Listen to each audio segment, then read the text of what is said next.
আমাদেরকে ছোটবেলা থেকে, যেহেতু আমি জেনারেল লাইনে পড়া, ছোটবেলা থেকে ছেলে মেয়ে সমান, ছেলে মেয়ে সমান, ছেলে মেয়ে সমান, সমান সমান সমান, এই যে শব্দটা ঢুকানো হলো যে সমান, এবং এটা এমনভাবে ঢুকানো হলো কার্টুন থেকে শুরু করে প্রত্যেকটা জায়গায়, তো আমাদের জেনারেল লাইনে পড়া আমাদের মেজরিটির মাথায় ঢুকে আছে সমান।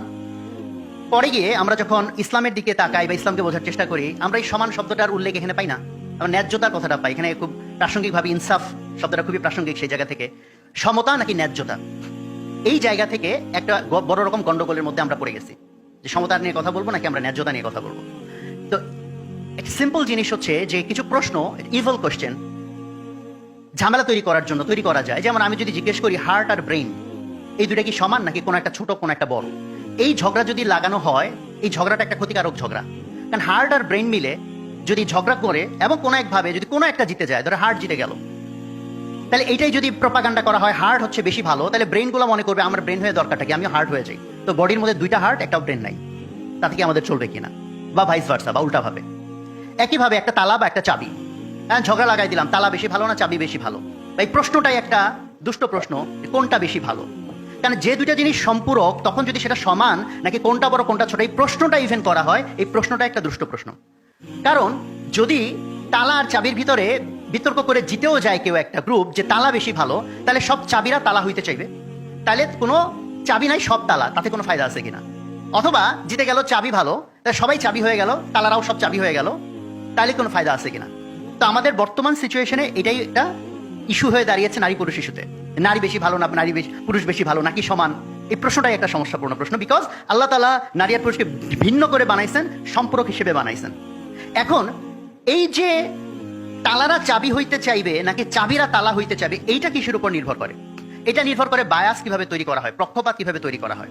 কারণ প্রত্যেকটা ভালো মন্দ বিচারের আগে তার পেছনে কাজ করে আমাদের যে তার পেছনে আমাদের জাজমেন্ট করার ক্রাইটেরিয়া কি। তো আমরা যদি ধরা যাক যে তালা আর চাবি নিয়ে বিতর্ক লাগাবো, আমি এটা প্ল্যান করে রাখলাম, এবং আমি তার আগে সমাজের ভিতরে একটা ধারণা তৈরি করলাম, পক্ষপাত তৈরি করলাম যে জিনিস যত বড় সে জিনিস তত ভালো। এরকম ধারণা তৈরি করা কঠিন কিছু না। ইনকাম বড় হইলে ভালো, ঘর বড় হইলে ভালো, তাই না, মাঠ বড় হইলে ভালো, এরকম যদি কয়েকটা উদাহরণ দেওয়া হয় এবং তার পেছনে উদাহরণগুলো যদি বারবার বারবার বলা হয়, তাহলে একটা পক্ষপাত তৈরি হবে। এই পক্ষপাত তৈরি করার পর আমি যদি লোকজনকে জিজ্ঞেস করি তালা বেশি ভালো না চাবি বেশি ভালো, তখন তার উত্তর দিবে তালা বেশি ভালো। কেন? তার ভিতরে আমি অলরেডি পক্ষপাত তৈরি করছি, যেটা বড় সেটা হচ্ছে ভালো। তাহলে দেখবে তালা চাবির মধ্যে তালা হচ্ছে বড়, এই তালা হচ্ছে ভালো। আবার যদি আমি পক্ষপাতটা তৈরি করি যে যা কিছু ছোট তা হলো ভালো, এরকম উদাহরণ হিসেবে বলা যায় ট্যাবলেট যদি ছোট হয় ভালো, মাইক্রোচিপ ছোট হলে ভালো, মোবাইল ছোট হলে ভালো। এইটাও তৈরি করা সম্ভব, ডিপেন্ড করে আমি মিডিয়া ইউজ করে কোন বায়াসিংটা তৈরি করতেছি। ফলে আমি যদি এই বায়াস তৈরি করি যে ছোট হলে ভালো, তাহলে তালা ভালো না চাবি ভালো, এই বিতর্কের ভিতরে মেজরিটি মানুষ কোন পক্ষে চলে আসবে, চাবি বেশি ভালো। কারণ এটা পক্ষপাত তৈরি করার বিষয়। ফলে আজকের দুনিয়াতে নারীবাদ নামে, নারীর সম্মানের নামে পশ্চিমারা যে রেসিপি নিয়ে আসছে, পৃথিবীর ইতিহাসে নারীর প্রতি জুলুম এই মাত্রায় হয় নাই, পৃথিবীর ইতিহাসে কোনোদিন হয় নাই। কেন হয় নাই? কারণ এখন যখন সারা পৃথিবীতে আমরা ট্রেন্ড দেখতেছি, ঐতিহাসিকভাবে পুরুষরা যেগুলোতে ভালো, অর্থোপার্জন, তারপর আপনি বলেন যুদ্ধ বিগ্রহ, শারীরিক পরিশ্রম, যে কোনো ইন্টেন্স সিচুয়েশন, এটা পুরুষরা ঐতিহাসিকভাবে ভালো, আল্লাহ তাআলা পুরুষকে এইভাবে তৈরি করেছেন। আর যা কিছু সফিস্টিকেটেড, সফট, সাটল, মানে মানবিক বা খুবই পেলব, এই জাতীয় জিনিসে আল্লাহ তাআলা নারীকে ঐতিহাসিকভাবে তাকে সেই সক্ষমতা দিয়েছেন, এবং ঐতিহাসিকভাবে নারী সেটাতে ভালো। যেমন ঘরকে ম্যানেজ করা, বাচ্চাদেরকে ম্যানেজ করা, শান্তি সৌহার্দ্যপূর্ণ পরিবেশ তৈরি করা, এটা নারীর ঐতিহাসিক স্ট্রেংথের জায়গা।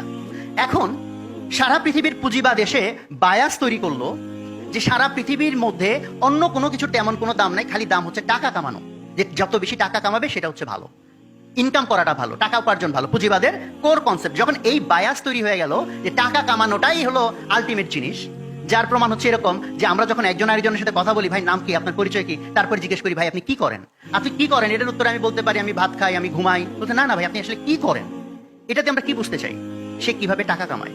ফলে টাকা কামানোটাকে যখন